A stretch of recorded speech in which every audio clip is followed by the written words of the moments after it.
Now that we have finished building our tool, another thing to consider is that we want to have some usage documentation for other people who might want to use our tool. And if you look at our directory structure, you'll see we don't have any readmes or anything like that. So one of the first steps could be to create a readme.markdown document. And one of the nice things about having a readme is that when you host your project on GitHub or a similar service, it's going to automatically detect that you have a README file there. And especially if you have it in something like Markdown, it's going to present it nicely as HTML. So that's definitely one way to get started and to put your usage instructions that mimic our help output here that we built for Achilles. And if you look at what we have, so just imagine having some similar information out on the web in the form of an HTML page. So that's definitely one approach to doing documentation.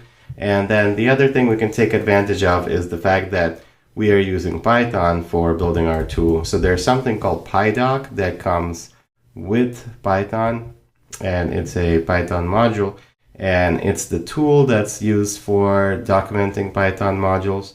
And you'll see that there's some commands that will generate documentation for you. And the thing about using PyDoc is that you have to make sure that your code is syntactically correct. Otherwise, it's not going to evaluate it. And then the other thing is that we can take a look at some of the documentation. So here you'll see that there's some additional decoration that you have to do to your code. You have to add some doc strings to make sure that it produces some actually useful documentation. And we can see if we do pydoc sysc, so this is how it ends up looking on the command line. And then it'll look similar to this, but in a more HTML representation, of course, when it generates your HTML files.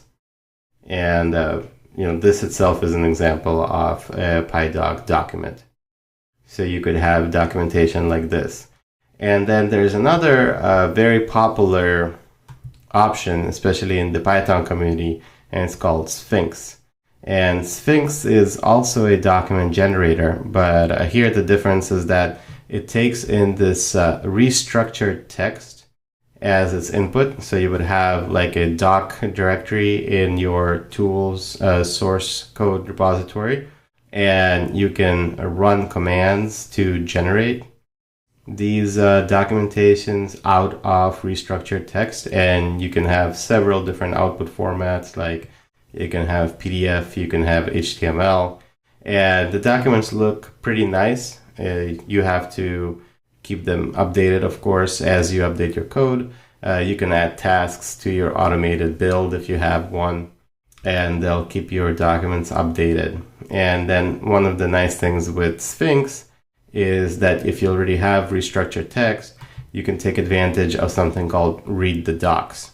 And this is a website, this is a service that will host your documentation for free. And a lot of the major projects, especially the ones from the Python community, they have documentation on Read the Docs. So we can take a look at what that looks like.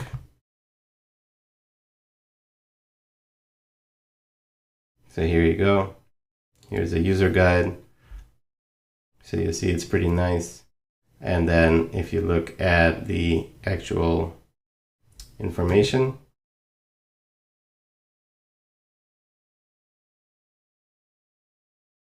you end up having a hosted version. So this is pretty typical generated Sphinx document. And you'll see it has like a sidebar for more information and then some basic headings. And you can get as elaborate as you want with this. And you can have guides. And of course, this particular tool is pretty small, but depending on how big of a tool you're building, it could be important to have something like Read the Docs, where it will essentially automatically generate and host your documentation for you. And of course, there's the always popular man page. So man pages are something that is a tradition in the Linux Unix world. So, if you've never accessed man pages, this is how you do it. So man, see, it says what manual page do you want? So suppose we want to see the manual for the cat command.